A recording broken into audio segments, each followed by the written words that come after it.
Shalom Bapak Ibu Saudara yang terkasih di dalam Kristus, kiranya damai sejahtera daripada Allah terus menyertai kita. Amin. Kita berdoa.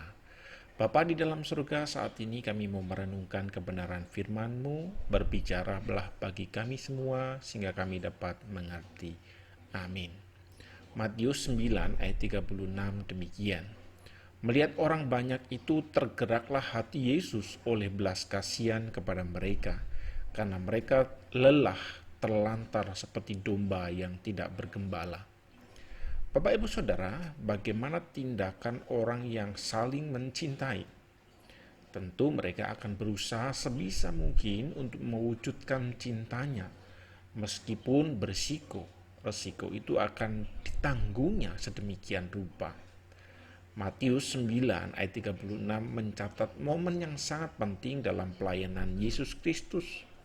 Dalam ayat ini kita melihat hatinya yang penuh belas kasih terhadap orang banyak yang ia lihat. Dan ayat ini mengatakan, melihat orang banyak itu tergeraklah hati Yesus oleh belas kasihan kepada mereka, karena mereka lelah terlantar seperti domba yang tidak bergembala. Ketika Yesus melihat orang banyak, ia tidak hanya melihat kerumunan manusia, tetapi ia melihat jiwa-jiwa yang membutuhkan pertolongan dan penyembuhan.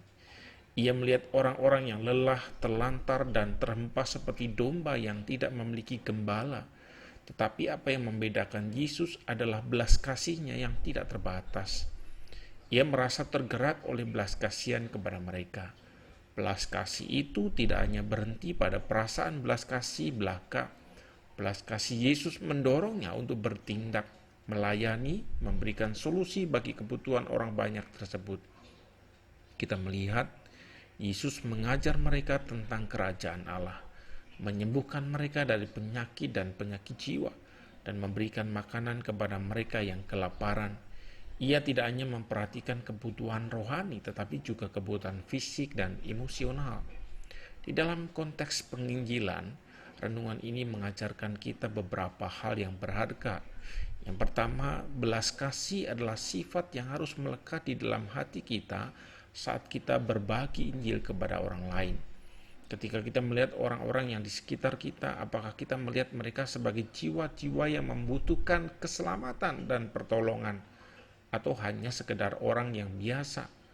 Belas kasih memandang melewati permukaan dan melihat kebutuhan yang lebih dalam lagi. Yang berikutnya, belas kasih bukan hanya tentang perasaan, tapi juga tentang tindakan. Seperti halnya Yesus, belas kasih kita harus mendorong untuk bertindak, melayani dan memberikan solusi kepada mereka yang membutuhkan. Penginjilan bukan hanya tentang memberikan pengajaran dan pengumuman kabar baik, tetapi juga tentang memenuhi kebutuhan fisik, emosi, dan rohani mereka yang kita temui. Selanjutnya, belas kasih tidak hanya mengenal batas atau pilih kasih. Tuhan Yesus tidak membedakan orang. Ia melayani dengan status sosial atau keadaan mereka yang bagaimanapun. Ia melayani semua orang dengan belas kasih yang tak terbatas. Demikian pula kita dipanggil untuk melampaui perbedaan dan memperluas belas kasih kita kepada semua orang, tanpa memandang siapa mereka dan apa yang mereka lakukan. Belas kasih adalah cerminan dari karakter Allah sendiri. Allah adalah sumber kasih yang sempurna, dan kita sebagai pengikut Kristus dipanggil untuk mencerminkan belas kasih-Nya kepada dunia di sekitar kita. Penginjilan yang dilakukan dengan belas kasih adalah cara kita untuk membawa kasih Allah kepada mereka yang belum mengenalnya. Sebagai orang percaya, mari kita merenungkan hati Yesus yang tergerak oleh belas kasihan kepada orang banyak itu. Mari kita membiarkan belas kasih itu mengalir di dalam kehidupan kita dan mendorong kita untuk menjadi alat yang digunakan Allah untuk memperkenalkan kasih-Nya kepada mereka yang membutuhkan. Kiranya hati kita tergerak oleh belas kasih yang sama seperti Yesus, sehingga kita dapat menjadi saluran kasih Allah di dalam penginjilan kita kepada dunia ini. Amin. Tuhan, terima kasih atas belas kasih-Mu yang tidak terbatas. Kami bersyukur karena Engkau mengajarkan kami tentang pentingnya belas kasih di dalam penginjilan.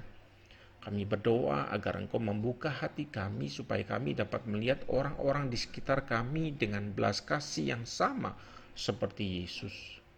Tuhan, bukakanlah pintu kesempatan untuk kami melayani orang yang membutuhkan, baik secara fisik, rohani, maupun emosional. Tolong kami untuk menjadi saluran kasih-Mu dan menjadi cermin dari karakter-Mu yang penuh belas kasih. Kami berdoa di dalam nama Tuhan Yesus. Amin.